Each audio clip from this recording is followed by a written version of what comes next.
O Senhor esteja convosco. Ele está no meio de nós. Proclamação do Evangelho de Jesus Cristo segundo Mateus. Glória a vós, Senhor.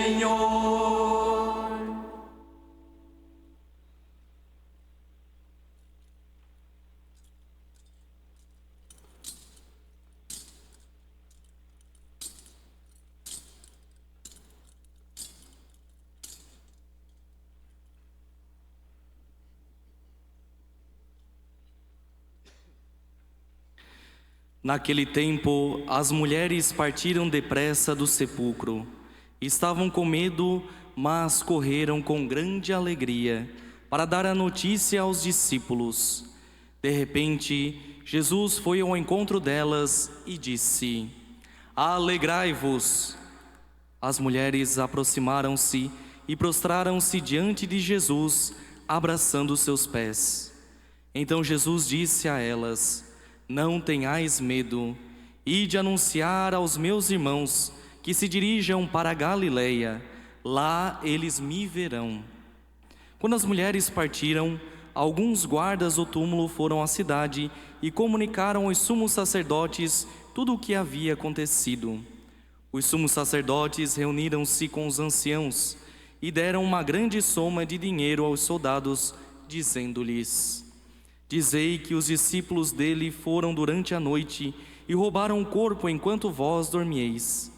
Se o governador ficar sabendo disso, nós o convenceremos. Não vos preocupeis. Os soldados pegaram o dinheiro e agiram de acordo com as instruções recebidas.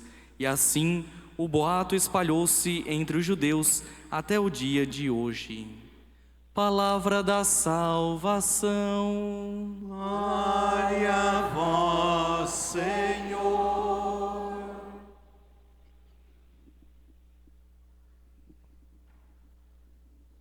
Podemos sentar. Os amigos padres, diáconos, seminaristas, o povo de Deus. Que bom estar mais uma vez aqui celebrando a Eucaristia. Acho que já é o terceiro ano que eu venho, nesta festa. Sempre é bom, de verdade, vir. Apesar de ser uma semana intensa que a gente viveu a semana passada, mas eu não digo não para Padre Wander, viu? Sempre digo sim. Atravesso o país, o Brasil, mas estou aqui. E é tão bom a gente encontrar um povo de Deus sedento. É tão bom a gente encontrar pessoas que celebram a Páscoa de Nosso Senhor. Os textos da liturgia destes dias são uma potência de beleza.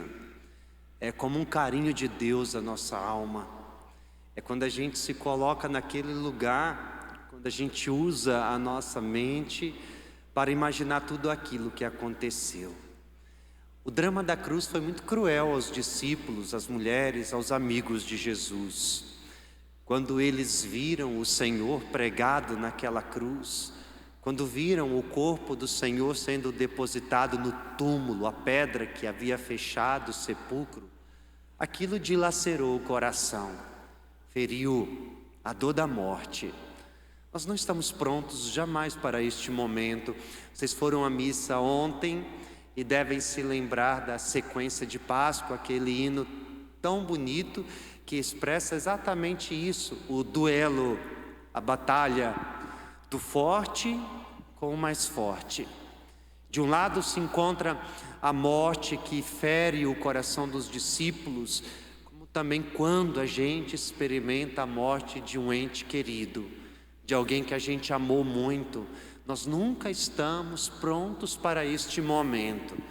É como se tivesse um vazio por debaixo de nossos pés, uma sensação de impotência. A morte de fato é uma experiência cruel, dolorosa, que fere, a gente não tem esperança muitas vezes. Mas contra ela existe aquela que é mais forte, a vida. E a vida sempre triunfa. E no duelo do forte com o mais forte, como nos lembrava a sequência pascal, a vida vence a morte. ela enfrenta a morte. Mas a certeza da ressurreição não era uma realidade no coração dos discípulos. Eles duvidaram muitas vezes. A única que jamais duvidou foi nossa mãe, a Virgem Maria.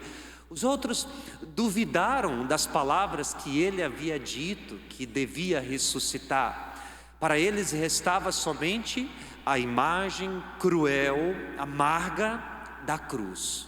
O Mestre Jesus, o Senhor da vida deles, o homem que eles haviam colocado a esperança, que haviam deixado tudo para trás por causa dele, agora estava morto, estava no sepulcro, enterrado. Parece que não havia mais esperança no coração dos discípulos, e isso é retratado pelo Evangelho de hoje. O medo havia tomado de conta.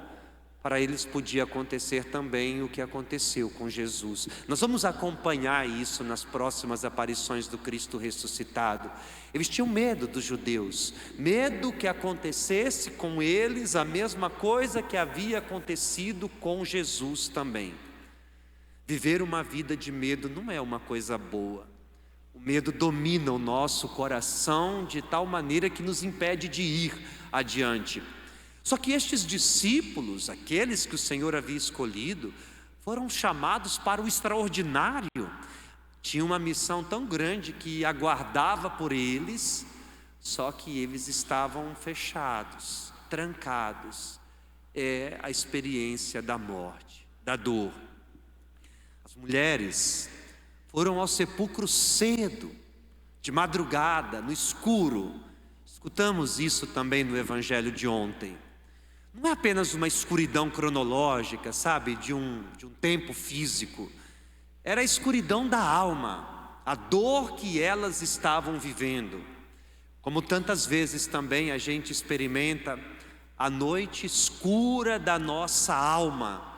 Quando a gente tem aquela sensação do vazio, da dor, da tristeza, é quando tudo perde o sentido, quando a gente não consegue ver a esperança, quando a gente não tem esperança de que aquela realidade possa mudar. Era a realidade da alma de cada uma delas, que partiram ao sepulcro para visitar um morto. Elas não esperavam encontrar o túmulo vazio. Maria Madalena não esperava encontrar o sepulcro vazio. Por isso que aquela imagem foi para ela como se tivesse reacendido ali um fiozinho de esperança. Ainda que ela não tivesse ainda certeza absoluta que o Cristo havia ressuscitado, mas algo tinha acontecido. Talvez deve ter se lembrado das palavras do Senhor, que disse que ressuscitaria. Mas tudo muito incerto, nada de certeza. Como é incerta a nossa vida distante de Deus. Maria, Madalena, as outras mulheres, os discípulos, experimentaram algo que a gente experimenta muitas vezes na nossa vida, quando sofremos as demoras de Deus. Por que Deus tarda em agir muitas vezes na nossa vida? Por que tantas vezes a gente vive a experiência de sermos como que abandonados? Nós rezamos e a gente não sente a presença mais de Deus. A gente pede a Ele uma graça e a gente não é atendido. Parece que muitas vezes Ele se encontra alheio àquilo que nós estamos vivendo e passando, e por isso também nós vivemos essa dor da alma, a noite escura, esta fragilidade que tantas vezes nos domina, e a gente vai aos poucos se enfraquecendo de tal maneira que não temos mais aquela força de continuar. E a gente deveria se perguntar, né? Onde está o Senhor? Onde está Deus que não age? Por que Ele não ressuscitou? Parece que eu tenho a sensação que Ele se encontra no sepulcro. Você já percebeu que às vezes quando a gente fala de rezar, às vezes a gente não é honesto com Deus. Me perguntaram hoje, eu estava dando uma entrevista aqui, me perguntaram, porque eu vim dirigindo lá de Florianópolis, o padre tinha providenciado alguém para ir me buscar. Mas eu gosto de dirigir, porque é um dos únicos momentos da minha vida que eu me encontro só. E é bom a gente estar só de vez em quando. É bom a gente se encontrar sozinho. Se você me perguntar hoje assim, o que você mais sente falta na vida, eu não teria nenhuma dúvida de dizer: eu sinto muita falta de ter um dia para não fazer absolutamente nada, não ter nada para fazer. Eu não sei quando foi a última vez que eu tive um dia para não fazer nada, sei lá, deitar no sofá da minha casa, brincar com os meus cachorros, assistir um filme e comer aquilo que eu quero e fazer aquilo que eu quero. A minha vida é muito doida mesmo assim. Eu estou aqui hoje, amanhã eu vou estar em outro lugar e volto para a paróquia final de semana, e missa atrás de missa, e sempre rodeado, e eu gosto de estar rodeado de muitas pessoas. Por isso eu aproveito esses momentos assim, destas viagens, que o aeroporto me leva até um ponto e depois é carro, para ir sozinho, porque é uma oportunidade também assim de eu rezar, de eu conversar com Deus. E quando a gente fala de rezar, de falar com Deus, talvez a gente ainda é muito imaturo, no sentido que a gente disfarça aquilo que a gente sente.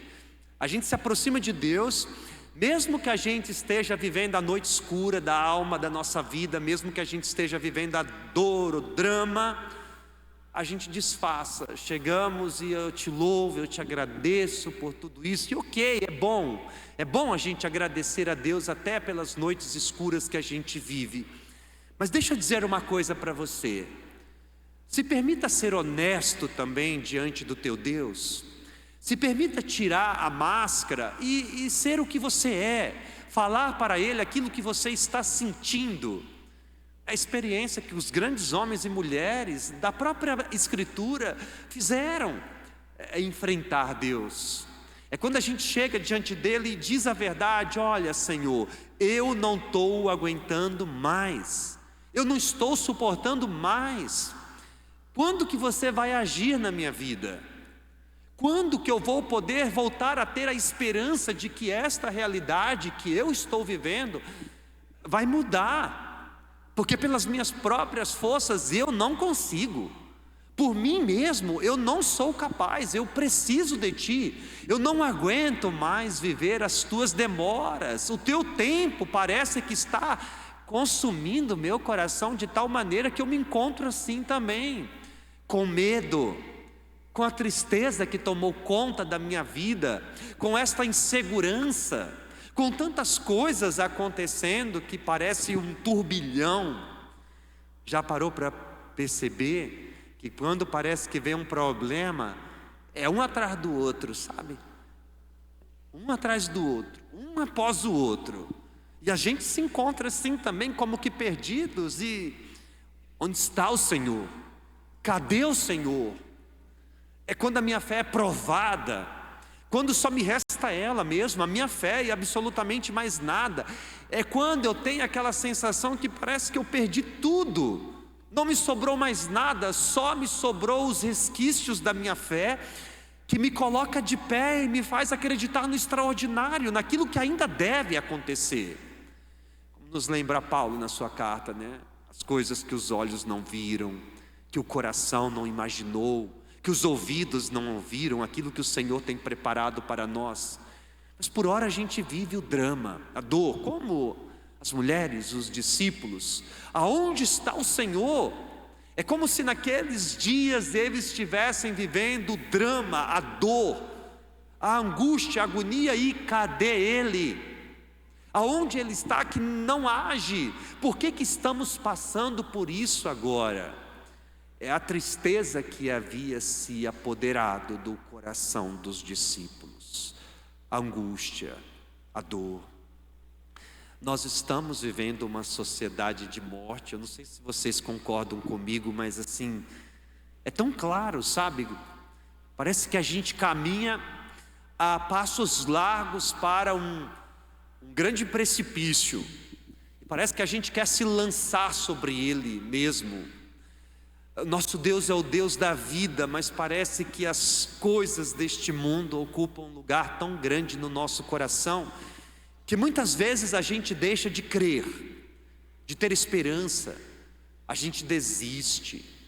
Quantas vezes eu já escutei as pessoas falarem para mim: Eu já não sinto mais a mesma coisa que eu senti um dia.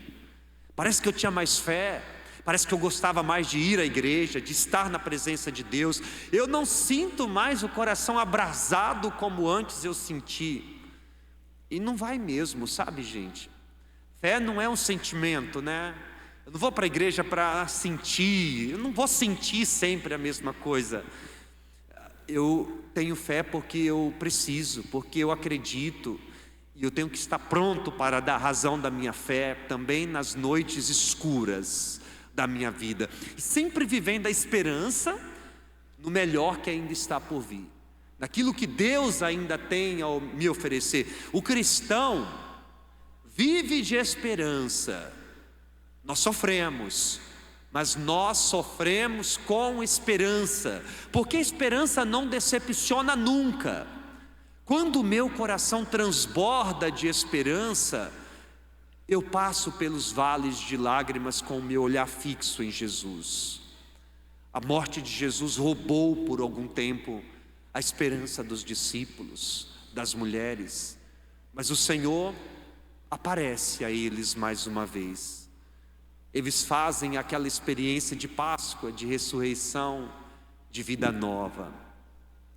Vocês foram à missa ontem, imagino, né? É o dia do Senhor, então todo mundo deve ter ido para a igreja. Nós escutamos, ao menos pela parte da manhã, à noite tinha a possibilidade de um outro evangelho. Mas nós escutamos aquele relato aonde Maria Madalena vai ao sepulcro, ainda de madrugada, mais uma vez, visitar Jesus, o corpo dele. E quando ela chega ao sepulcro, ela se depara com o túmulo que estava vazio. Ela fica eufórica. A imagem dos anjos da cor do sol, a sequência de Páscoa também nos lembrava este momento, né? Responde, pois, Maria, o que você viu no seu caminho? Por que você está feliz deste jeito? Qual a causa da felicidade? Fala para nós também. Eu vi Cristo ressuscitado. O túmulo estava abandonado. Era a causa de sua alegria, como deveria também ser a alegria nossa. A nossa alegria vem do alto, vem de Deus. O que causa, o que motiva, o que dá alegria ao nosso coração deveria ser as coisas do alto, porque Deus, Ele é suficiente na nossa vida. E como seria bom se a gente vivesse uma cultura de Páscoa? Como seria bom se a gente vivesse no mundo, no cotidiano, essa cultura de ressurreição? Mas nós não fazemos isso. Nós que nos alimentamos da Eucaristia, que rezamos, a gente não vive esta experiência de Páscoa, de vida nova. Não sei se você já passou por isso, mas se passou, deveria se cobrar. Sabe quando alguém fala o seguinte para a gente: eu não sei o que você está fazendo tanto na igreja, que você não muda. Isso deveria ser um tapa na nossa cara. O que eu faço tanto na igreja, se eu não mudo a minha vida? Se eu permaneço a mesma pessoa de sempre, se não existe uma transformação do meu coração. O encontro com o Cristo ressuscitado provoca isso. A primeira leitura da missa de hoje é um evento pós-Páscoa. Olha a atitude de Pedro, a coragem de anunciar o seu Senhor. Antes ele tinha medo, agora não tem mais. O encontro verdadeiro com o Cristo ressuscitado provoca uma mudança do nosso coração. A gente nunca mais é o mesmo. Muda tudo. Muda a maneira de pensar, muda o agir, muda o falar, porque nós somos contagiados, nós somos envolvidos por uma força tão grande que nos leva adiante. E aí a gente começa a transformar o mundo que a gente se encontra. A gente transforma a nossa realidade. A gente deseja que outros experimentem também o que a gente sentiu um dia. Como Maria, que não guarda o dom para si, ela parte apressadamente para contar a todos o que ela tinha visto. O dom de amar, né?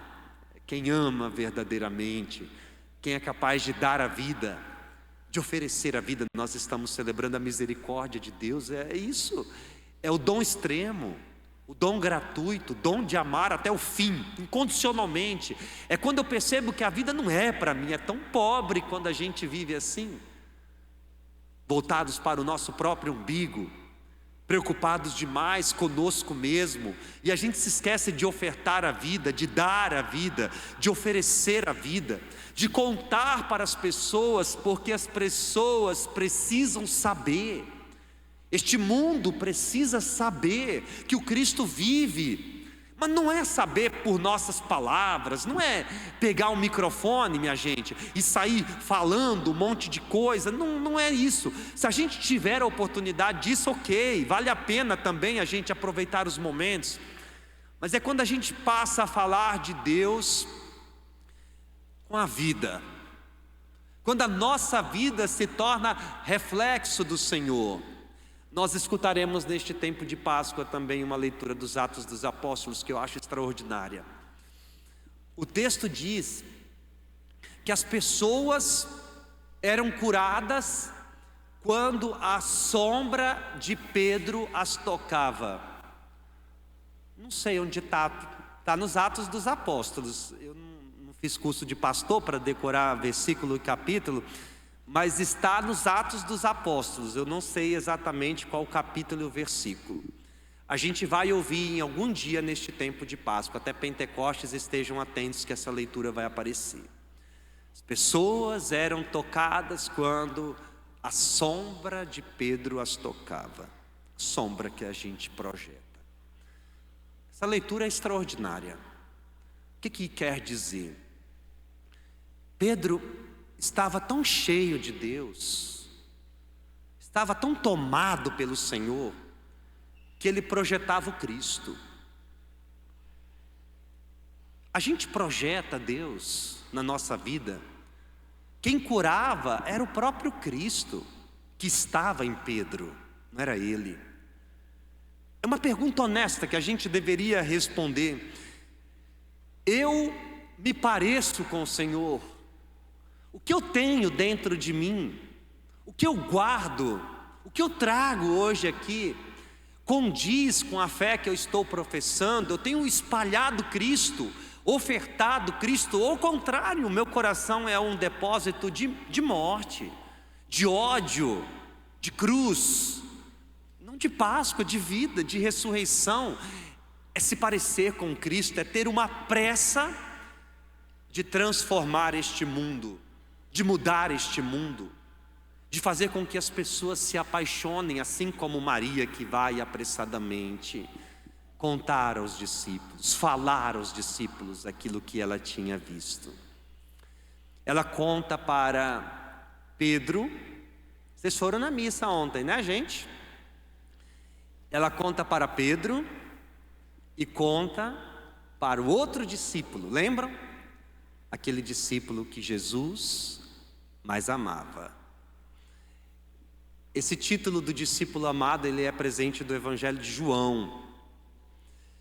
E é interessante que a figura do discípulo amado é atribuída ao apóstolo João.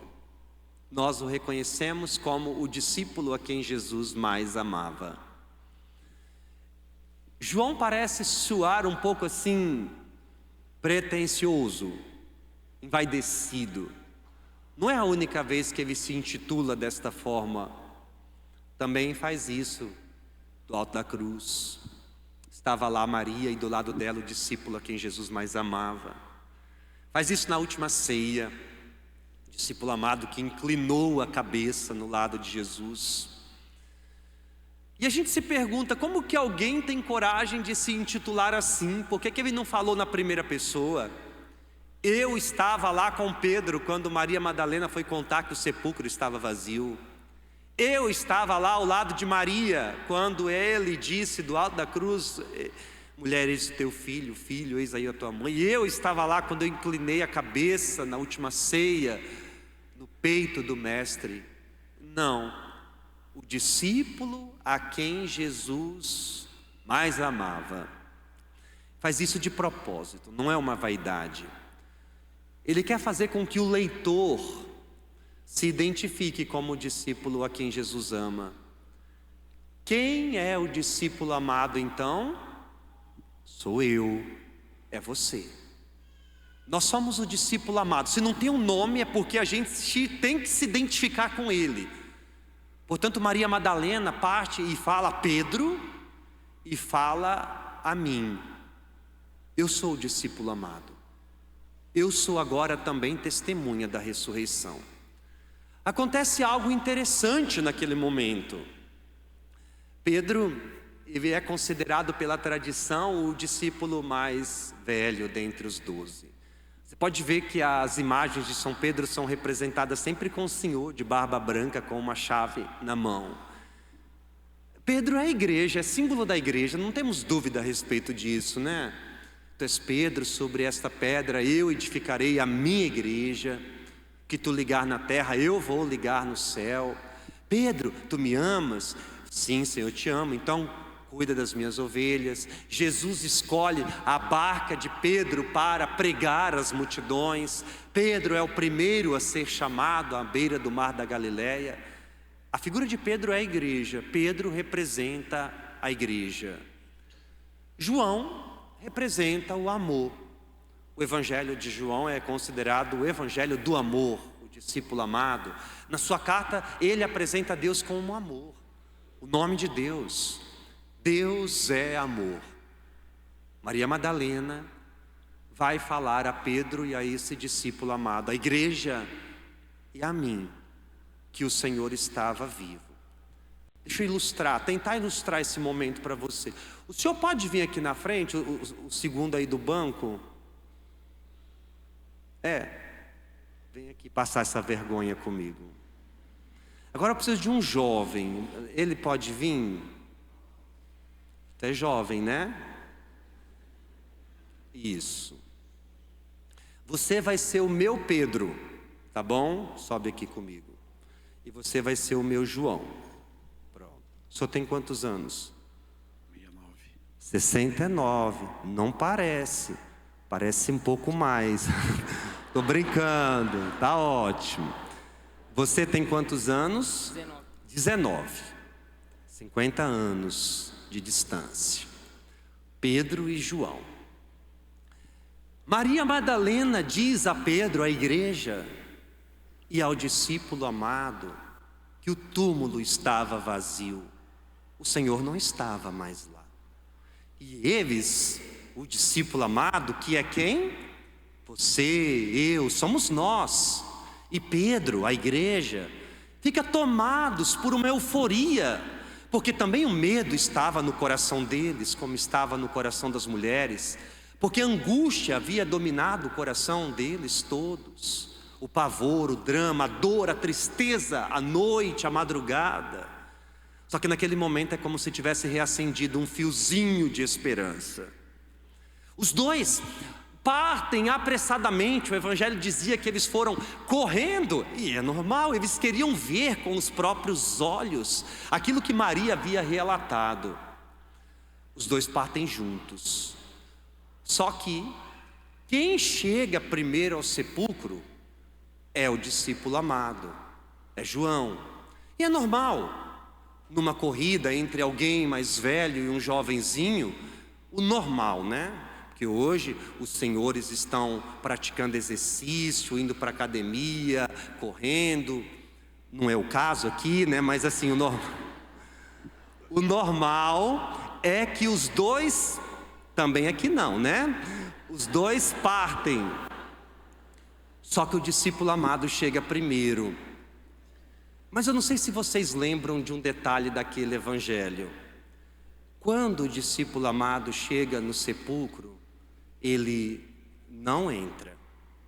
Ele espera Pedro chegar. Porque Pedro, a igreja, deveria entrar primeiro no túmulo vazio. A igreja deveria ser a primeira testemunha da ressurreição. O discípulo amado, que sou eu, que é você, a gente vem atrás da igreja. Só depois da igreja entrar é que o discípulo que Jesus amava entra e vê que os panos estavam dobrados e que ele não estava mais lá. Ele havia ressuscitado, ele creu naquele momento. É assim que diz o Evangelho. Ele acreditou porque a igreja testemunhou antes. Obrigado. Tá? É brincadeira, você está ótimo, viu? Você não está tão ótimo, tá? Está jovem ainda. Nós precisamos tanto da igreja também. Nas noites escuras da nossa vida, a gente precisa da igreja. A igreja é o grande estandarte da ressurreição de Jesus. É tão bom quando a gente se dá conta de que nas noites escuras da nossa vida precisamos de Deus. Da barca de Pedro, lá que a gente pode curar as feridas da alma e do corpo. Nós estamos aqui hoje nessa grande barca para proclamar a Páscoa de Jesus, a sua ressurreição, mas a começar na nossa vida. Vamos fechar um pouquinho os nossos olhos. Coloca a mão no seu coração. Talvez o seu coração hoje é como um túmulo, um sepulcro, escuro, sem vida, sem esperança. Você também está vivendo a dor, o drama, a experiência de uma cruz. A noite escura que chegou sobre a sua vida e que foi roubando tudo de você. Está levando embora inclusive a sua fé. O Senhor se encontra no meio de nós, ressuscitado, glorioso. Ele faz nova todas as coisas, e para você que talvez estava quase desistindo, Deus está transbordando o teu coração de esperança. É como se Ele estivesse aí neste momento falando para você: o melhor está por vir. Confia, tenha coragem, porque o Senhor deseja tanto ressuscitar você. Deseja tanto ressuscitar a sua casa, sua família. Diante do caos que talvez você está vivendo, das brigas, dos espíritos de divisão, o Senhor tem ressuscitado neste momento tantos lares, tantas vidas perdidas. Ressuscita os que mais precisam de Ti, os que foram tomados pelo desânimo, pela tristeza, pelo abatimento. Aqueles que estão aqui que mais precisam de Ti, Jesus. Os que não têm mais força para continuar. Que a Tua Páscoa transforme o coração de cada um de nós. Tira todo o medo que exista em nós, as inseguranças. Vai tirando do nosso coração todo o temor. E vai colocando, Jesus, mais uma vez a confiança cega em Ti. Nós acreditamos cegamente em Ti. Entregamos a nossa vida. Entregamos tudo o que temos, tudo o que somos. Entregamos a nossa casa, a nossa família, nosso trabalho. Te entregamos também, Senhor, as nossas dores, as nossas angústias, as nossas enfermidades do corpo e da alma, as dores da nossa alma. Mesmo quando tudo parecia estar perdido, a Tua mão agiu poderosamente. Age agora, nesta noite, neste momento, neste lugar. É como se eu sentisse, Senhor, o Teu toque em mim, a Tua mão em mim. É como se neste momento eu conseguisse mais uma vez ter uma esperança reacendida.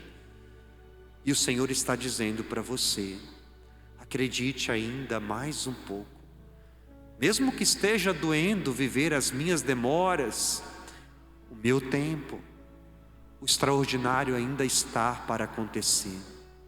O impossível que você tanto busca, aquilo que você tanto tem pedido está para acontecer. Aguenta mais um pouco.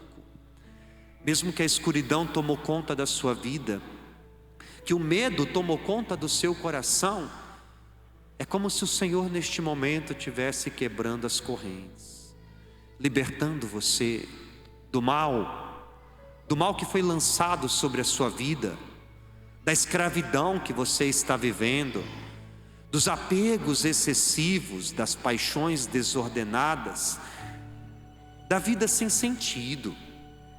Não quero viver por viver, Senhor. Preciso dar sentido à minha vida. Preciso espalhar a boa notícia da sua ressurreição. Dai-me, Senhor, a capacidade de esperar em Ti. Eu quero viver o Teu tempo. Quero me permitir viver o Seu tempo, porque eu sei que eu tenho amadurecido nele. O Senhor tem me formado através dele. Não a minha vontade, mas a Tua. Eu me submeto à Tua vontade, Jesus. Eu me submeto ao Teu querer. Mesmo que eu queira tanto, se não for do Teu agrado, da Tua vontade, tira de mim. Às vezes Deus vai nos dando sinais, mas a dureza do coração nos faz não acreditar, não perceber. O Senhor passa na nossa vida tantas vezes, mas a gente não tem notado, porque temos buscado outras coisas, tentado preencher o vazio do coração com outras coisas. Apareça para nós, Senhor. Olha para nós nesta noite. Transfigure o nosso coração, transfigure a nossa vida. Consagro a minha casa. Pensa na sua casa neste momento. Talvez a sua casa é também uma imagem de um túmulo, fechado, escuro. Imagine neste momento o Senhor entrando lá. Mesmo que não tenha ninguém, ou se tem, que Ele entre assim mesmo. Imagine o Senhor percorrendo cada canto. Você já viveu tantas dores naquele lugar, você tem vivido tantas dores naquele sepulcro, naquele túmulo. Tantas coisas estão acontecendo ali. Deveria ser um lar de paz, deveria ser um lugar de amor, mas tem acontecido tantas coisas ali que você não está entendendo. Veja Deus entrando lá, tomando a fechadura da porta de sua casa, abrindo, entrando, percorrendo cada canto, cada cômodo daquele lugar. Imagine a misericórdia do Senhor sendo derramada sobre cada pedaço da sua casa, sobre a sua família, sobre aqueles que você tem rezado com tanta insistência e parece que não tem visto nenhuma mudança. Você está quase para desistir até mesmo de rezar. Imagine a misericórdia do Senhor sendo derramada sobre essa pessoa neste momento. Imagine o Senhor agora sentando lá naquela mesa, naquele sofá, indo no seu quarto, mesmo que ali talvez seja um lugar de maldição, de palavras malditas, de brigas constantes, Ele está entrando mesmo assim. De maneira que quando você chegar lá hoje, sentirá algo extraordinário, uma paz, porque Ele é o príncipe da paz. E Ele derrama sobre aquele lugar agora uma paz que só Ele pode oferecer. E é como se neste momento a pedra tivesse sido removida e uma luz fosse entrando na sua casa, dissipando as trevas, a escuridão. Aquilo que estava prendendo você e sua casa rolou, como a pedra do sepulcro de Jesus relou. Obrigado, Senhor, por encher o meu coração de esperança mais uma vez. Obrigado pela Tua paz que neste momento nos transborda. Obrigado pelo dom da esperança. Obrigado, Jesus, por estar aqui comigo, por não ter desistido de mim. Obrigado pela Tua Páscoa, pela Tua ressurreição, que é a minha também. A vida triunfa, a minha vida, Senhor, triunfa também. Eu ressuscito contigo. Ofereçamos também a Maria, nossa mãe, mãe de misericórdia. Tudo que temos e somos, consagremos ao coração de Nossa Senhora. Ave Maria, cheia de graça, o Senhor é convosco. Bendita sois vós Bendito é o fruto do vosso ventre, Jesus.